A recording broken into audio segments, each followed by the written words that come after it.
Hey everyone, so I've got something a little bit more special today. In front of me is this 2000 Lincoln Navigator. This is the first generation of the Lincoln Navigator. 98 was the first year, and last was 2002 of the first generation body style until it got replaced in 03 when Ford overhauled both the Navigator and the Expedition. It got a little bit bigger and a little bit more problematic, especially for the Navigator, which got four-wheel air suspension, as opposed to this one, which only had rear air suspension, which is practically like a town car. I guess it's safe to say that this is the OG when it comes to full-size luxury SUVs. When the Navigator debuted in 98, or I think it was in 97 when these things started popping up at the auto show, everyone's jaws dropped. I remember seeing this for the first time at the Miami Auto Show, and I just couldn't believe it because I was just so used to seeing town cars, or, you know, just the Lincoln brand being an old codger brand. Then GM pooped out that Escalade, which really looked so much like a Tahoe with just a different grille on it. All in all, Ford did, in my opinion, a very good job pushing out this SUV without having any knowledge of, you know, how successful it'll be. Ford did a pretty good job with the Navigator in trying to differentiate it from the Expedition. Few body panels are shared with the Expedition. The entire front end is different. This rear glass is actually a carryover from the Expedition, but they added this plastic trim panel here to help differentiate it. Rear bumper is different, as is the lift gate. Also isn't shared with the Expedition. Tail lights are also different. The Navigator always had just one engine to choose from. From 98 halfway through 99, it made do with the 2-valve 5.4-liter V8, which is the same exact engine from the F-150 and the Expedition. Halfway through 99 onwards, that's when it got upgraded to a dual overhead cam 32-valve V8, which Lincoln called it the Intech. So now y'all know where my YouTube profile name came from. The first generation, in my opinion, is the best generation, and this is my favorite body style of the Navigator. You really don't see Navigators like this anymore, especially when they're this clean and with only 131,000 miles. That's the mileage on this one. Most of them have been sent out to junkyards because they've already served their useful purpose, going over 200, 300, 400,000 miles. And clean examples like this, they're sought after. A quick look inside before I get in there. Keyless entry or with the combination. And definitely greater use of leather throughout this interior. Let me get the key out of the ignition switch so it stops bugging. But yeah, this is a good looking interior. In all honesty, it's not that much different than the Expedition. Seats are a little bit different. Different steering wheel, except for the airbag. Expeditions never came with, you know, bolstered steering wheels like this, along with wood trim. The dashboard is the same from the Expedition, with the exception of this being vinyl wrapped, so it's actually soft to the touch. And the Expedition lacked this clock here, so I think this dashboard has a little bit more of a bump over the Expedition, but otherwise it's very similar. This truly is a very comfortable and spacious SUV. It's actually incredible just how much smaller this Navigator is compared to the new one. Park it side by side and it makes this thing look like a mid-size SUV. 23 years old, and this interior has held up pretty well, especially for being a black Florida truck. Usually that combination is the worst down here, but yeah, this one is in really nice condition. Now again, going back to interior quality, Ford did add more soft touch materials throughout the interior.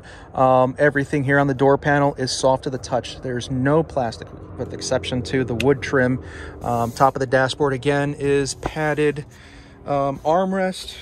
That's pretty much it. Basically, all the common areas that you will touch is padded, as opposed to the Expedition. It's just typically a hard plastic. Now, typical things that break within these interiors, or more so in the F-150 and Expedition, is the hump here on the dash. This one is vinyl wrapped, so I guess it's safe to say that this serves as an additional layer of protection, so you'll never see the cracked dash on this one. This bezel has a tendency of breaking off. Typically, owners end up breaking it when they want to upgrade the radios. The clips just give way. Yeah, that's pretty much it in terms of things that break in here. Now, in terms of features and options, it's just the typical stuff to expect from an American car of this era. Obviously, you have power windows, power locks, power mirrors. You do have memory seating, and that also controls the memory for the mirrors and the adjustable pedals, which they work. Ford always did an amazing job with controls on the steering wheel. On the left, you have the cruise control, and on the right, very useful features. You have the radio controls with a volume and climate control adjustments, the temperature and fan. I just don't understand why they did away with that. It was just so nice to be able to control your fan. Cars nowadays, you have to start fiddling on an LCD and go through different submenus. There's just no simple button to press to adjust the fan and the temperature settings. This one came equipped with the Alpine sound system. So it's got cassettes and a 6-disc CD changer here in the console. This one, someone did add an aftermarket auxiliary input. So if you press the CD button, that will activate the aux mode, so you can actually stream from your phone, which is actually pretty nice. Down here we have controls for the rear AC, a cubby, coin holder. There was an optional navigation system. I don't know if it was available in 2000 or if it was a 2001 or 2002 option, but they would have placed it in here, believe it or not. Just a single zone automatic climate control. Dual zone was just not yet a thing in this. Auto dimming mirror. Up here, sunroof controls, rear vents, so those rear glass panels back there vent open like a minivan. And on this display, you'll have the compass, outdoor temp, distance to empty, information like that. Materials carry over into the back seat. On the door panel, everything is soft to the touch, little pocket. And yeah, this is a very spacious second row. Yeah, this is like sitting in the front, really. If anything, it could be a little bit more comfortable. This massive center console, I think it's a little bit wider than the one in the front. Yeah, you can store lots of things in there. Tissue box holder. But yeah, the seat is adjusted to where I would position it, and look at this. It's so much legroom. And the second row captains do recline back, so on a road trip, you will be so comfortable back here. You can just sit back and relax. And the rear passengers do have controls of the rear HVAC system. This is radio controls and some headphone jacks. I don't know how many people actually use this. Cup holders. And to get into the third row, you pull this lever. Actually had to skip a second so I can use both hands, but the seat tilts forward like so, and now you have access to the third row bench. And this really isn't a place for people of my height. I'm 6'1". And yeah, I can sit here for a short time, maybe for 30 minutes or so, but I would not want to sit here on a long road trip. This is really meant for kids or short adults. My head is kind of bumping on the ceiling a little bit. Yeah, let me slide over behind the other seat that's not tilted. And believe it or not, my legs are not bumping the backrest here. I just have to move my feet back a little bit, so they are kind of, you know, high up. Temporarily, this is a tolerable enough place for anyone, but tall adults wouldn't want to sit back here for very long. My ass fell on the ground. And on the second one, it's like falling on some stairs. Now, the reason why headroom kind of sucks a bit is just because how high this floor is, and that's just due to the rear axle. You know, the rear axle is right under here. That's one of the things the 2003 corrected when they went to the independent rear suspension. They were able to lower the floor a bit and make it a much better place for taller folks. Now, the second thing this seat does is fold forward, and it kind of tilts down or folds down into the floor. And this is where you would push this button and open that flap so that you would have a flat floor here. So without this bench, this is a nice flat floor. Unfortunately, this center console kind of protrudes. The rear glass does open, but I don't feel like I need to show that.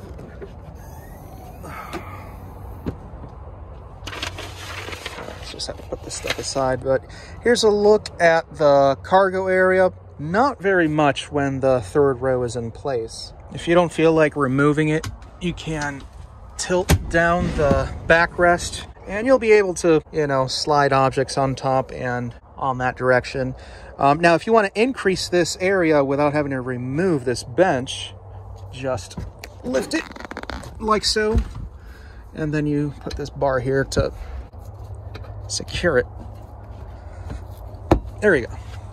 So yeah, now you actually have a usable cargo area here. That echoed.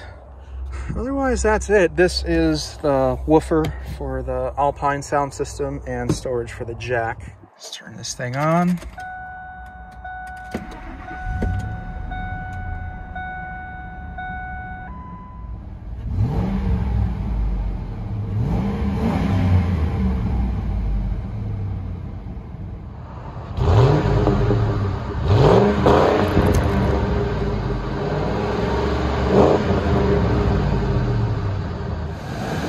And open the hood on these, the latch is here.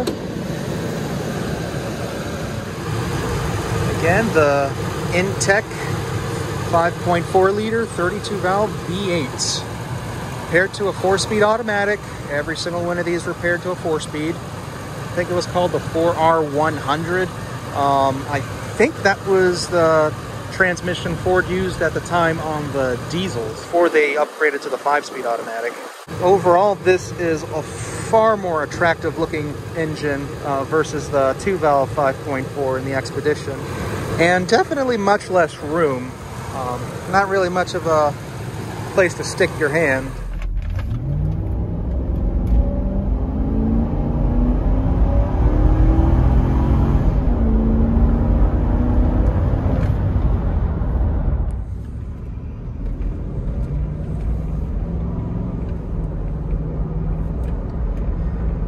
Way more eager than the 2-valve 5.4 liter V8. If you're accustomed to driving an F-150 or an Expedition, you'll definitely appreciate the improvements from the Intech engine.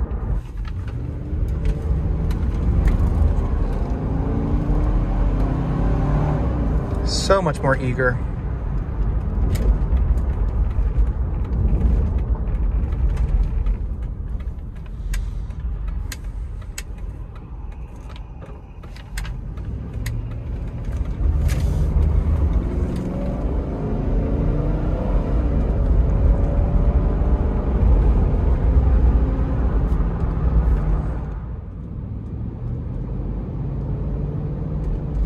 Now, driving it normally like this, you really don't notice much of a difference at all between this and the 2-valve 5.4 like in the Expedition or F-150. It's more so when you really rev it out and it goes past 4,000 RPM, you can just feel that this engine just has a little bit more breathing room. And it does have more breathing room. It does rev higher than the 2-valve engine.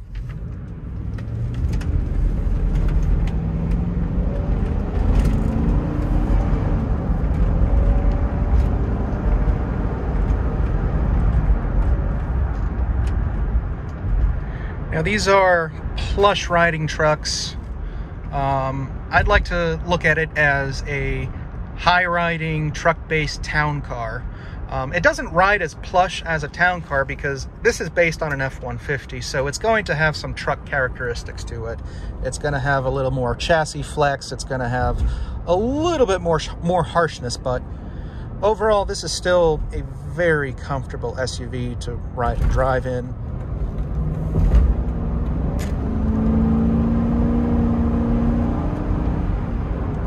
Yeah, that would have been a little bit more difficult to do in the Expedition. And that wasn't to the floor. Not really necessary with this one. But yeah, these are very nice riding trucks. Steering is very direct. Transmission shifts great. Even though this is a 4-speed, this transmission does a great job. And it's very quiet. It's just refreshing to not have to shout while driving this thing. Going 80, 90 miles an hour, which I have driven this Navigator at that speed. 85 on the highway feels like 60 in other cars by just how quiet this thing is. And that's also partly due with this thing sitting up higher. But yeah, when the Navigator came out in 98, GM didn't have anything yet. They still had that square, I think it was called the GMT 400, and yeah, this is definitely so much more refined than that, and what GM had at the time. But yeah, nowadays, again, you really don't see many of these Navigators anymore, and it really is a shame, but it's part of life. You know, this just that SUVs of this age have already served their purpose, and there's just less and less of them every day. But the ones that still exist, they're definitely getting appreciated, and they're definitely climbing up in value too. But yeah, if you're ever in the market for a full-size SUV and you happen to see a clean, lower mileage Navigator from the first generation, do not hesitate in having one, especially if you want something that will, you know, be reliable and easy to fix. This doesn't have all the electrical nannies and 3 dozen modules to make the thing function like newer cars have nowadays. You know, these trucks are so simple. You know, these are rock solid SUVs. 2002 is the last year for the first generation Navigator. These are the ones to get, in my opinion. They just got ruined in 03, and forget about 2005 with the 3-valve 5.4s. So anyways, guys, that's all I got for this one. Stay tuned, and thanks for watching.